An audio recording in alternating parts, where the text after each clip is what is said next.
지난주 말씀드린 것처럼 8월 21일 오후에 시편 암송 페스티벌 합니다. 구역별로 하는데요. 만일 혹 여러분 가운데 8월 21일 그 앞주간 다 돼서 조금 빡시게 외워야 되겠다 하신 분은 이번 암송 페스티벌 왜 하게 됐는지 그 의도를 전혀 모르시는 겁니다. 만일 여러분 가운데 지난 한 주간 동안 그걸 거의 다 외우려고 애를 쓰신 분은 이번 주간 다릅니다. 묵상할 때 그 다음 주 다릅니다. 그런 의미로 제가 여러분을 천국 행열차 태우려고 했던 것인데 날짜 다 돼서 외워야지 하신 분은 잘 모르시는 겁니다. 남은 기간 동안 특히 이번 한 주간 동안 일단 한번 도전해 보시기 바랍니다. 자, 오늘은 바다 위로 걸어라라는 제목인데요. 여러분이 잘 아시는 본문입니다. 지금 요한복음을 쭉 해 나가다가 지난주는 요한복음 초반을 봤는데 왜 갑자기 마태복음 14장입니까? 이어집니다. 더 중요한 본문이죠. 유대인의 큰 명절인 6월절이 되었음에도 예수님이 예루살렘으로 가지 않고 헤롯의 추적을 피해서 베세다로 건너가셨습니다. 네, 거기서 오병이어로 놀라운 기적을 보이셨는데요. 그때 그 자리에 있던 무리들이 너무 놀래가지고 예수님을 억지로 붙잡았습니다. 당신을 우리 임금으로 삼고 싶습니다. 이랬던 거죠. 그러면 그 베세다 지역은 헤롯의 동생 빌립이 다스리는 지역인데 정치인들과 그 왕이 눈이 동그래지지 않겠습니까? 오히려 더 예수님이 위험해지는 상황이죠. 그래서 예수님을 임금으로 삼으려고 무리들이 아주 흥분되어 있었는데 그러자 주님이 즉시 제자들을 재촉하십니다. 내가 무리들을 집으로 돌려보낼 테니 너희들은 속히 배 타고 건너편으로 가거라 하시면서 보내신 후에 주님은 홀로 기도하기 위해 산으로 올라가셨습니다. 왜 그러셨을까요? 그냥 처음부터 제자들과 같이 배 타고 가시면 될 것을 왜 베세다에 홀로 남으시고 제자들만 갈릴리 바다로 보내셨을까요? 오늘 가정 예배 때 가족들에게 물어보니까 다양한 이야기 나옵니다. 애를 한번 먹어봐라고, 또 내 없으면 안 되지 등등 여러 가지가 나왔습니다만은 주님이 제자들만 먼저 보내신 이유는 첫째, 결국 제자들이 배를 타고 가다 풍랑을 만나게 됩니다. 오늘 본문 24절에 배가 이미 육지에서 수리를 떠나서 바람이 거스름으로 물결로 말미암아 고난을 당하더라. 오늘 이내는 예수님이 일부러 물결을 세게 일으키신 것 같다라고 했는데 그럴 수도 있습니다. 자연현상일 수도 있고 주님이 일부러 하실 수도 있고 어찌되었든 예수님과 함께하지 않는 여정은 풍랑을 만나게 되는데 그것을 깨닫게 하시려는 의도가 있었던 겁니다. 또한 둘째로 예수님이 물리를 걸어서 풍랑 만난 제자들에게 찾아가셨는데요. 그때 제자들이 놀랬죠. 유령이다 그랬습니다. 자, 제자들은 이미 배를 타고 한 바다 가운데 갔고 주님은 새벽에 한밤중에 걸어서 제가 볼 때 축지법을 쓰지 않으셨는가 싶습니다. 수킬로를 가셔야 하니까요. 조금 빠르게 물리를 걸어서 가셨는데 그때 베드로가 보고 만일 주님이시거든 나를 명하사 물리로 오라 하소서 합니다. 그때 주님이 간단하게 한마디 하셨죠. 오라. 오라. 간단한 한마디입니다. 역시 베드로는 수제자답게 그 간단한 말씀 한마디를 믿고 진짜 물 위에 발을 내디뎠습니다. 이렇게 바다 위로 걷는 것을 체험하게 해 주시려는 것이 두 번째 의도입니다. 하지만 이 바닷물 위를 걷는 것에는 별 의미가 없습니다. 그런 건 체험해도 되고 안 해도 됩니다. 그보다 몇만 배 더 중요한 것은 창세기 3장, 6장, 11장 세상에 빠져 살지 말고 그 세상 위를 걸어가는 체험이 훨씬 중요하다는 것을 깨닫게 하신 것입니다. 바다는 세상을 의미하거든요. 하나님은 언약의 백성들이 세상에 빠져 있지 않고 세상 위를 걸어 다니기를 바라십니다. 특히 렘넌트들이, 특히 젊은이들이. 에녹은 창세기 3장 세상에 빠져 있지 않았고 하나님과 동행하며 살았습니다.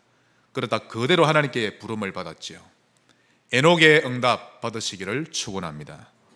노아는 사실 노아 그 한 사람 빼고 모든 세상 사람들이 네피림에 빠져버렸습니다. 완전히 왕따를 당한 거죠. 그러나 노아는 네피림 세상에 빠져 있지 않았고 방주 안에서 결국 네피림 세상 위를 누비며 다녔습니다. 아브라함은 바벨탑 세상에 빠져 있지 않았고 말씀을 따라 하나님이 지시하는 땅을 향해 걸어갔습니다. 오늘 본문에 나오는 이 바다라고 하는 것은요, 사단이 임금 노릇을 하고 있는 이 세상을 의미하고 있는데, 우리 하나님은 우리가 이 세상에 빠져서 사는 것을 결코 원치 않으십니다. 오히려 그곳에서 남은 자로 사람들에게 복된 소식을 알려주기 위해 여정을 걷는 순례자로, 이 세상 위를 밟고 걸어가는 정복자로 살아가기를 간절히 바라시는 것입니다. 여러분에게 한 가지 제가 질문합니다. 이 질문에 대한 답을 듣고 그 다음 넘어가야 합니다. 오늘 읽으셨던 이 본문에 예수님이 물길을 걸으시고 베드로도 걷는 것을 체험하고 이것을 믿으십니까? 자, 여러분 놀라운 겁니다. 지금 한국의 신학 80%가 자유주의 들어와서 신화라고 합니다. 지금 이 본문이.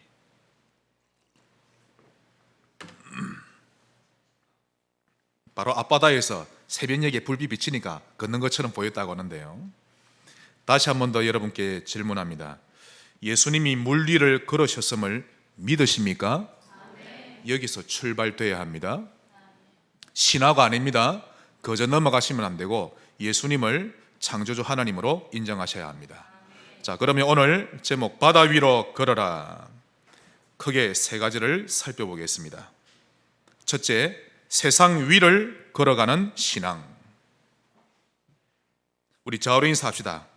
바다 위로 걸어갑시다. 바다에 빠져 있지 마세요. 세상 위를 걸어가야 합니다. 요한복음 16장 33절, 세상에서는 너희가 환난을 당하나 담대하라, 내가 세상을 이기었노라. 세상을 이기신 예수님과 동행한다면 그 신자는 바다, 즉 세상 위를 걷게 될 것입니다. 주님과 동행하세요. 왜 일주일을 동행하지 않습니까? 동행하시면 됩니다. 그 증거로 기도하는 거죠. 주님 도와주세요. 어제 여름 성경학교 때 강사 목사님은 이렇게 말씀합니다. 자기 아버지는 늘 주여 주여 한답니다. 그게 24기도라고. 자다가 아침에 일어날 때 주여 주여 주여 일어난답니다. 그런 아버지 계신 게 부러운 거지요. 예수님이 베드로에게 오라 하셨습니다. 그러자 베드로가 처음에는 예수님만 바라보며 잘 걸어갔습니다. 그런데 조금 걸어가고 있는데 바람이 갑자기 세차게 불었죠. 그래서 바람을 보고는 겁을 먹고 바닷속에 빠져버렸습니다. 예수님을 보지 않고 바람을 보았고 출렁이는 바다를 보았던 것입니다. 여러분 혹시 한밤중에, 캄캄한 한밤중에 바다 한가운데 그 출렁이는 바다를 한번 보셨습니까? 저는 해군이라 숱하게 봤거든요. 아주 짙은 검은색인데요, 진짜 무섭고 순식간에 두려움이 밀려옵니다. 야, 이러다가 내가 빠지면 못 살아남겠구나. 아예 바다 색깔이 짙은 검은색 비슷하게 보이는데요, 오라고 하신 예수님은 저 앞에 물 위에 서서 기다리고 계시는데 그 예수님을 바라보지 않고 바람과 파도를 보니 순간 두려움에 잡혔던 것입니다. 그러면 그때부터 집니다. 예수님은 보이지 않고 말씀도 보이지 않고 그러면 바닷속에 빠지는 것입니다. 한국과 세계 교회의 대표였던 우리 조영기 목사님이 소천하셨을 때 제가 이런 생각을 한 적이 있습니다. 정말 이런 생각을 했는데요, 50년 넘게 목회를 하신 분인데 그 많은 세월 동안 목회하면서 수많은 우여곡절이 있었을 것이고 또 남모를 눈물도 많이 흘리셨겠구나. 그러면서 그때마다 주만 바라보았을 것이고 거기에 하나님은 응답하셔서 수많은 이적과 기사를 체험하게 하셨는데, 그러니 80만 명이라는 수많은 군중들이 모여들게 되었고 또한 그들 모두 조 목사님을 높이 받들고 신뢰해주면서 든든한 동반자가 되어졌을 것이다. 그렇다면 그분이 그동안 50년 넘게 사역하면서 강단에 수도 없이 서셨을 건데 적어도 한 주에 3번 이상은 서지 않습니까? 수없는 강단에서 말씀을 선포하셨을 텐데 그때마다 그것을 하나님의 음성으로 받아들이고 제대로 실천했던 신자는 과연 몇이나 될까를 생각해 본 적이 있습니다. 왜냐하면 한 교회에 서울에 80만 명이면요, 서울 살리고도 남습니다. 못 살렸거든요. 과연 주의 종이 강단에 설 때마다 선포되는 그 말씀을 하나님의 음성으로 100% 순도 있게 딱 받아들인 성도가 몇이나 될까? 또 실천한 성도가 몇이나 될까? 그게 정말 궁금했습니다.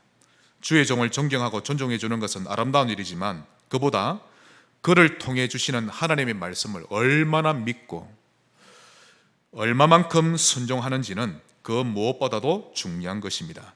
이 부분이 안 되면 다 안 되는 것입니다. 하나님의 음성으로 들으시기 바랍니다. 오늘 또 목사가 저런 말하네. 하나님이 내 이놈 하십니다. 하나님의 음성으로 들으세요. 믿음의 주요 또 온전케 하시는 이인 예수를 바라보자.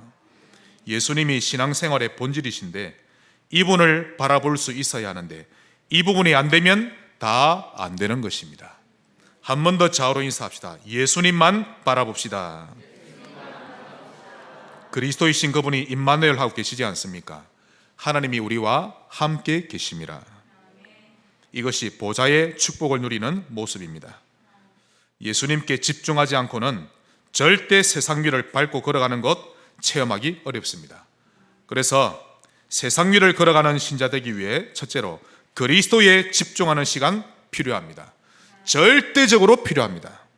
무엇에 집중한다고요? 그리스도. 지금은 감이 안 오실 겁니다. 여러분에게 우환이나 문제가 터지면 제 말이 이해됩니다. 그렇다, 그리스도가 필요하구나. 그때서야 우리는 집중하는 것입니다. 문제 안 당했을 때 말씀 잘 잡으시기 바랍니다. 그리스도께 집중하는 시간이 있어야만 바다 위를 걸어가게 되는 것입니다. 그래야 세상에 빠져들지 않게 됩니다. 여러분, 그리스도에 집중하는 자를 사단이 가장 두려워합니다. 예수님만 딱 보여야 됩니다. 예를 들어서 내가 곧 길이요 진리요 생명이니 나로 말미암지 않고는 아버지께로 올 자가 없느니라. 이 말씀 한 가지만 집중해 보세요. 그 그리스도께. 사단이 벌벌벌 떠는데요, 지금과 같은 여름에도 북극에서 뜨는 것보다 더 많이 뜹니다. 덜덜덜덜덜. 여러분이 그리스도에 집중하면 자녀를 위해 고민하지 말고 그리스도께 집중하세요. 하나님이 만들어 가십니다. 세상이 가장 필요로 하는 사람은 손흥민처럼 스포츠 잘하는 사람이 아니요, 노벨 평화상 받을 만큼 훌륭한 사람을 필요로 하는 것이 아닙니다. 그리스도께 집중할 줄 아는 사람이 필요합니다. 또한 그로 인해서 자기들도 그리스도께 집중되기를 바라는 것입니다. 당장 자신과 집안에 우환이 터졌는데 무슨 손흥민이 필요하고 돈 많은 이재용 씨가 필요합니까? 어느 한 여인이 현장에서 언맹하다 잡혀왔습니다. 모든 사람들이 모세 율법대로 돌로 쳐서 죽여야 된다고 눈을 부라리고 있는데요, 그런 여인에게 무슨 박지성이 필요하고 김연아가 필요합니까? 그리스도로 답을 줄 수 있는 전도자 한 사람이 필요한 것입니다. 절대적으로 필요합니다. 그리스도께 집중하시기 바랍니다. 이것이 기도 중에 기도입니다. 또한 두 번째로 나로 인해 이루어질 하나님 나라의 일, 여기에 집중하는 시간이 필요합니다. 그냥 하나님 나라의 일이 아니라 나로 인해 이루어질 하나님 나라의 일, 나만이 누릴 수 있도록 하나님이 허락하신 하나님 나라의 일, 이 시간을 가지면 세상 위를 걸어가는 신자 될 것입니다. 예를 들어서 다윗은 아버지로부터 막내야 너는 양치기를 해라 라는 지시를 받았죠. 그때부터 그는 그 일을 하나님이 주신 업으로 알고 최선을 다해서 일했습니다. 그 당시 다른 목동들은요, 풀밭에 양들을 풀어놓고 허송세월만 보냈습니다. 계속 돌아다니는 유목을 일이 했는데요, 한번 나가면 기본 한 달 만에 돌아옵니다. 100마리를 데리고 나가면 70마리만 데리고 옵니다. 왜냐하면 곰이나 사자에게 물어뜯기니까 평균적으로 그러하니 뭐 정상이다라고 생각하는 겁니다. 그래서 곰이나 사자가 양을 물어가도 그다지 애써 구하려 하지도 않았습니다.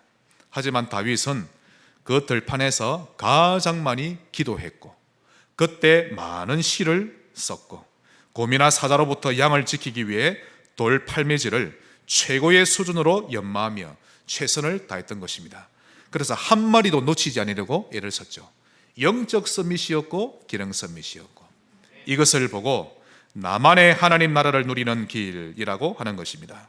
즉 일하는 그 들판 현장에 하나님 나라를 임하게 했던 다윗입니다. 여기 가야 될까 저기 가야 될까가 아니라 여러분이 처한 곳에서 하나님 나라 임하게 하세요.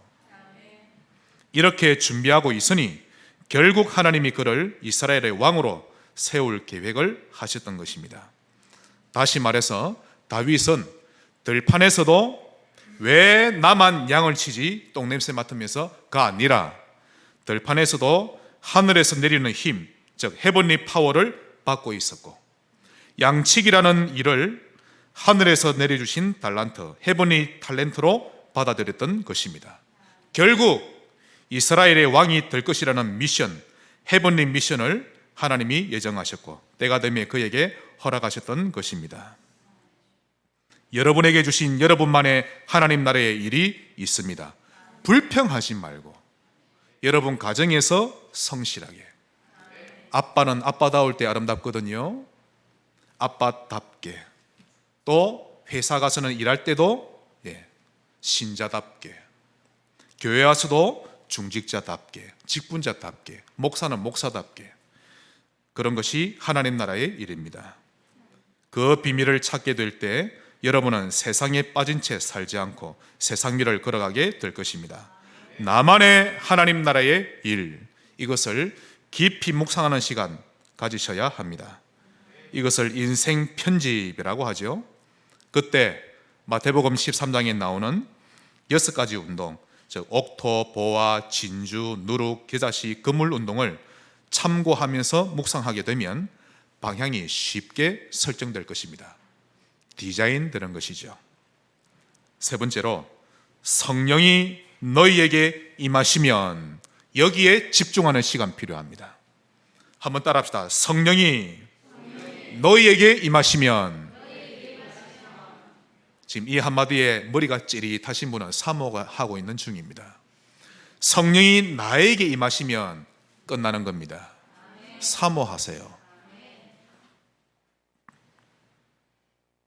100억이 내게 임하면 그거 사모하지 마시고 사람에게 인정받으려고 너무 애쓰지 말고 성령이 내게 임하시면 이 시간을 반드시 가져야 합니다. 꼬여있는 문제를 두고 10,000시간을 고민하는 것보다 성령이 1초 임하시면 가장 완벽하게 해결되는 것입니다. 이미 나 중심이라는 것이 깊게 뿌리내려진 내 체질만으로는 인생 승리 못한다는 것 저는 정말 잘 압니다. 그러므로 성령이 나에게 임하시면 여기에 집중하는 시간은 반드시 가져야 하는 것입니다. 이 시간이 없는 부모는 가장 어리석은 부모요, 이 시간이 없는 교사는 가장 무책임한 교사요, 이 시간이 없는 목사는 세상에서 제일 비참한 목사입니다.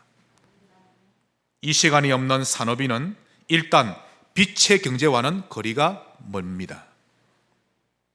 신앙생활은 말만 할 것이 아니라 잠시라도 이 시간을 가질 줄 알아야 합니다. 오직 성령이 나에게 임하시면 내가 권능을 받고 가정과 지역과 나라와 종족의 증인이 되리라. 이 언약에 깊이 집중하시기를 바라고 이 언약이 여러분에게 성취되시기를 기도하시기 바랍니다. 그리하면 세상 일을 걸어가는 인생 될 것입니다. 큰 두 번째로 영적 권세로 세상을 정복하자. 한번 따라 하십시다. 영적 권세. 여러분, 영적 세계를 모르면요 사업을 해도 번번이 실패합니다. 영적 세계에 대한 눈이 열리셔야 합니다. 특히 음악하는 사람들 영적 세계 모르면 잡혀버립니다. 그래서 음악인 가운데 이상한 사람 많죠. 우리 랩런트들은 BTS 노래 절대 듣지 마세요. 귀신 들린 친구들입니다. 이게 방송으로 나가면 제가 이제 좀 방송을 타겠습니다만은 영적 사실입니다.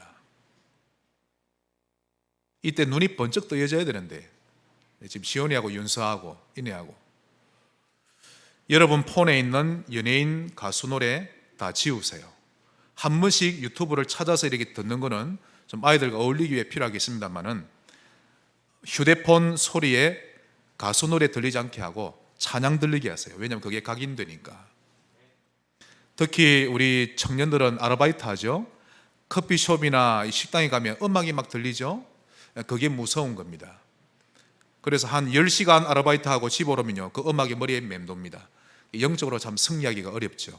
열악한 가운데 우리 젊은이들이 살아가고 있는데요, 어찌되었든 음악하는 사람들 영적 세계 모르면 잡혀버립니다. 또 유명한 미술가들 영적 세계 모르면 나중에 정신 돌아버리는데요 완전히 잡힙니다. 또 뛰어난 예능인과 과학자들, 뛰어난 체육인들 영적 세계 모르면 반드시 정신에 문제오고 잡히는 단계까지 가게 됩니다. 큰 기업의 사업가나 돈 잘 버는 사람들에게는 그들 배후에 반드시 사단이 역사합니다. 사단이 배경이 되어주는데 그 이름을 맘몬이라고 합니다. 경제 영역에서 활동하는 귀신인데요, 결코 하나님 나라의 일에 돈을 쓰지 못하게 합니다. 헌금하지 않는다? 귀신에게 잡힌 겁니다. 불신자라도 20% 30% 떼고 삽니다. 아는 사람은.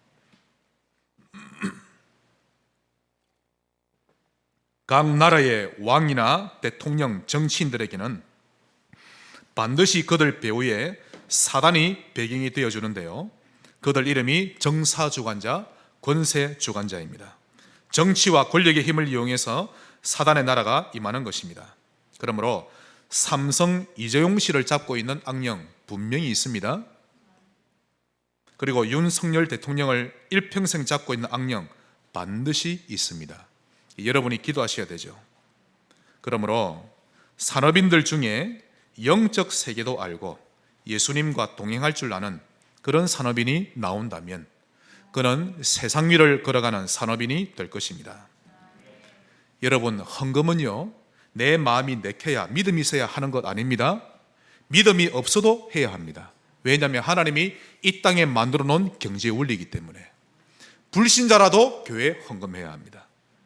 제가 노골적으로 말씀드리면, 아니면 더 정확히 말씀드리면 11조는 여러분이 먹어서는 안 되는 겁니다.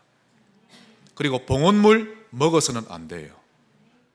하나님이 그 가정의 경제 울타리를 하나님이 제거해 버리십니다. 그래서 이웃을 돕든지 뭐 어떻게 하든지 하나님의 것으로 알고 드릴 줄 아셔야 합니다.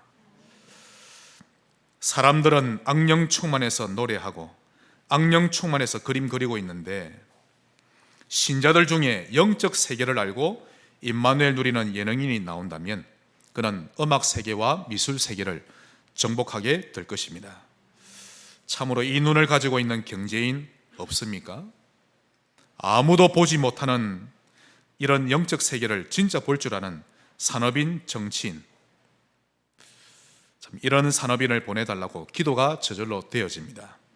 특히 우리 랩런트들도 자신을 위해 평생 기도해 줄 중직자 한 분을 만나게 된다면 그것만큼 큰 축복이 없는 것입니다. 그래서 팀 구성이 중요합니다.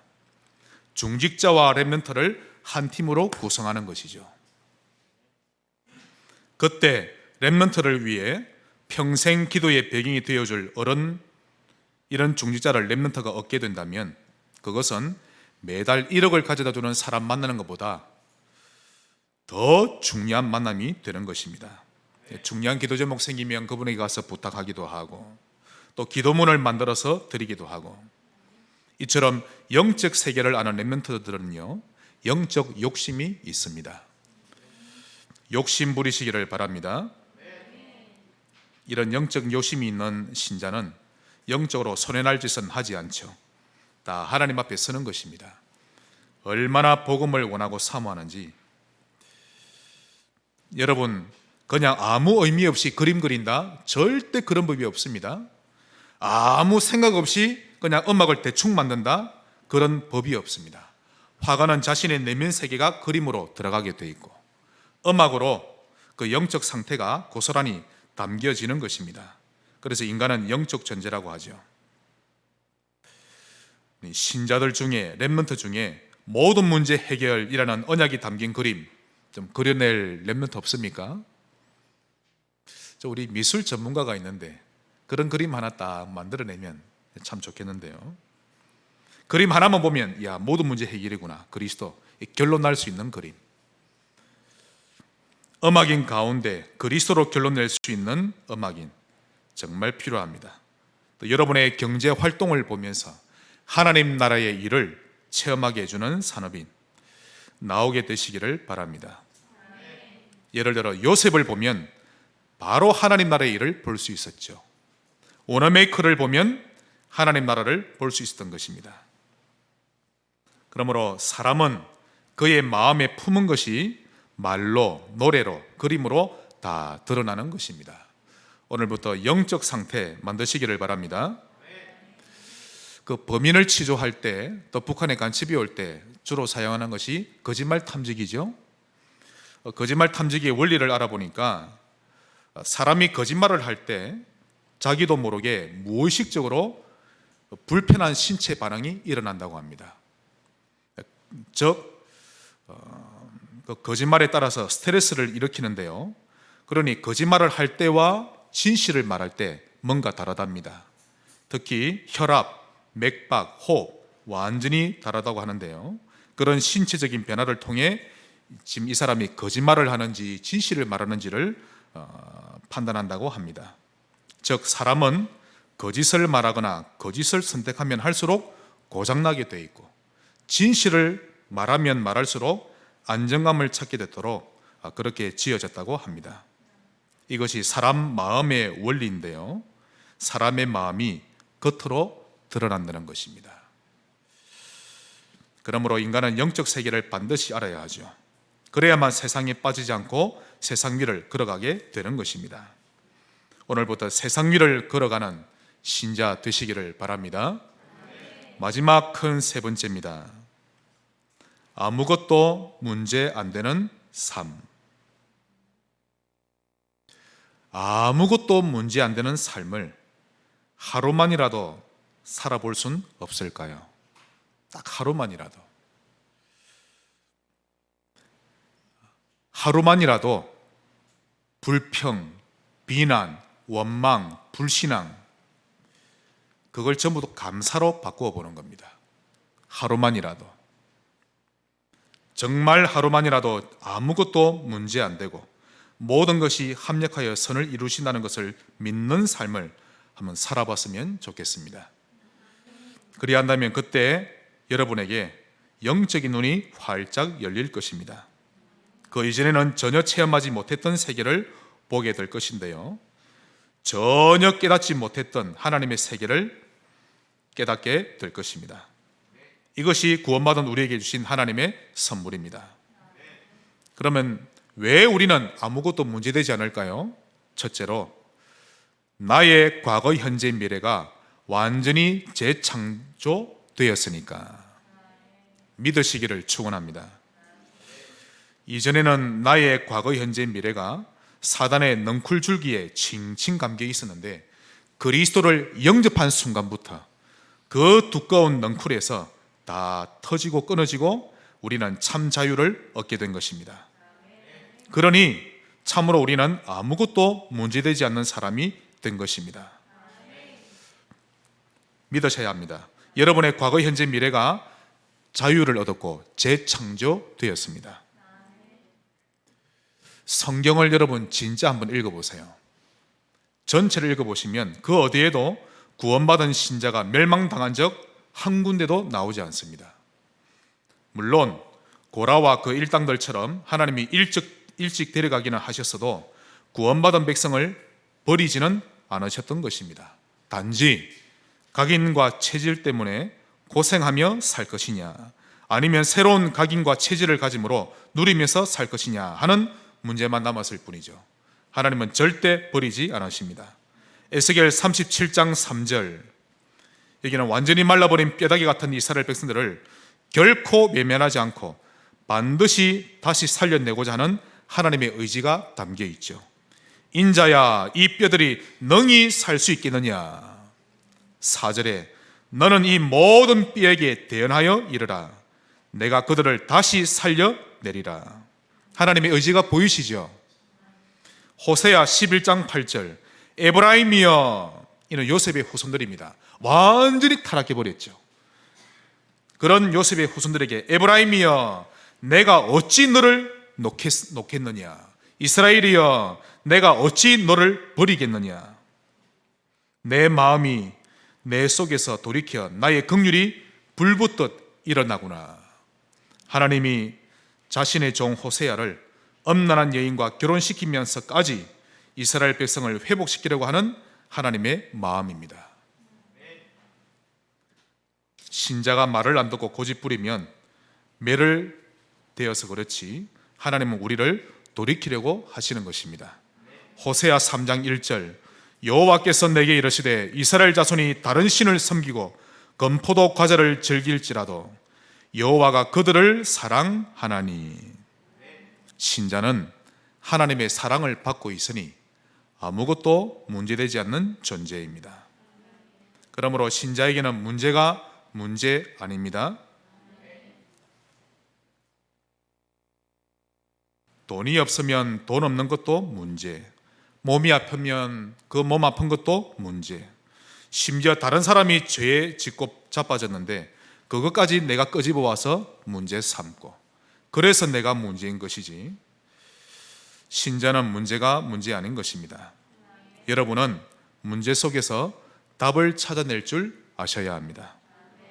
하나님이 문제라는 형태로 주셔서 우리에게 축복을 하려고 하시죠. 만일 문제 없이 항상 순조롭고 안락하면 도저히 정신을 안 차리니까 하나님은 문제라는 것을 주시면서 긴장도 하게 하시고 하늘을 바라보게 하시면서 축복을 주시는 것입니다. 오늘 하나님의 음성 들으시기를 바랍니다. 말씀의 결론을 맺겠습니다.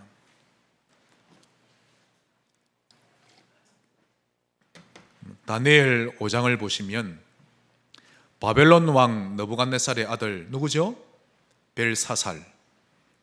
그가 귀족 1000명을 데리고 대단한 잔치를 베풉니다.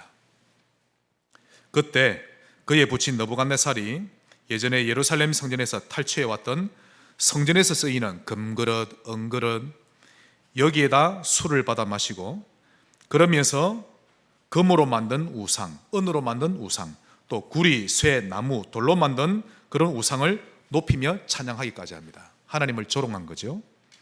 그야말로 하나님 무서운 줄 모르고 기고만장했던 것입니다. 그런데 그때 갑자기 손가락이 나타나더니 그 술잔치가 벌어지고 있는 왕궁 벽에 글을 쓰기 시작합니다. 삽시간의 잔치 분위기는 한마디로 전설의 고향 분위기로 바뀌었고, 벨사살 왕은 얼굴빛이 변하더니 두 다리 무릎이 얼마나 떨었던지 캐스네츠처럼 달달달달 소리가 날 만큼 떨었다고 합니다. 달달달달달달 떨었죠. 그리고는 크게 소리 지르기를 바벨론에 있는 모든 술객들, 마수사들, 점쟁이들을 다 불러오게 하고는 벽에 적힌 글을 해석하게 했습니다. 그리고는 그것을 해석하는 자에게 자주색 옷을 입히고 금사슬을 목에 걸어주고 자기 나라의 셋째 통치자로 삼으리라 약속을 했습니다. 그러나 아무도 해석해내지 못했죠. 그때 왕비가 다니엘을 소개했고요, 다니엘이 왕 앞에 부름을 받아왔습니다. 겁에 질린 벨사살이 말하기를, 다니엘아, 저 글자만 해석해낼 수 있다면 앞서 내가 말한 모든 것을 너에게 다 주리라. 그때 다니엘이 당당하면서도 겸손하게 말합니다. 왕이시여, 검은 보화는 왕이 친히 다 가지시고 높은 상급은 다른 사람에게 주옵소서. 그럴지라도 제가 왕께 해석해 드리리이다. 역시 하나님의 사람은 다릅니다. 다니엘이 해석하기를 기록된 글자가 이러합니다. 메네 메네 데겔 우바르신. 메네라는 것은 두 번이나 반복했죠. 메네 메네. 메네는 하나님이 이미 왕의 나라의 시대를 세워서, 즉 계산을 해서 이제 끝내셨다라는 뜻인데요. 즉 벨사살 당신의 통치 시대는 이제 끝났습니다라는 뜻입니다. 두 번이나 연거푸 말합니다. 메네 메네, 끝났습니다, 끝났습니다. 그리고는 데겔, 이것은 왕을 저울에 하나님이 달아보니 부족함이 보였다라는 뜻인데요.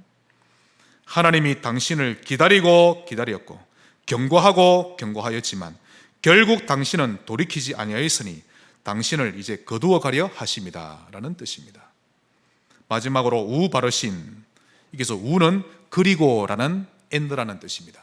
즉 바르신, 이것은 베레스라는 것과 같은 의미인데요. 왕의 나라가 둘로 쪼개어질 것입니다. 결국 그날 밤에 벨사살은 죽임을 당하고 이후에 바벨론은 메대와 바사에 편입되게 됩니다. 이러한 하나님의 행하심은 벨사살에게만 적용하시는 것이 아닙니다. 역사를 보건대 그의 아비 느부갓네살에게도 하나님이 미리 경고하셨고, 수많은 왕들과 나라들, 민족들, 각 개개인에게도 어김없이 하나님은 선지자를 통해 수차례 경고하셨고 인도해 오셨던 것입니다. 지금도 하나님은 예배를 통해서 주의 종을 통해 하나님의 축복을 예언하시고 동시에 받을 고통을 경고하십니다. 그러므로 말씀 받을 때는 항상 겸손한 자세로 받으셔야 합니다. 생사화복 주관자 되시는 하나님 앞에 서는 신자 되시기를 축원합니다. 이것을 코람데오 신자라고 합니다.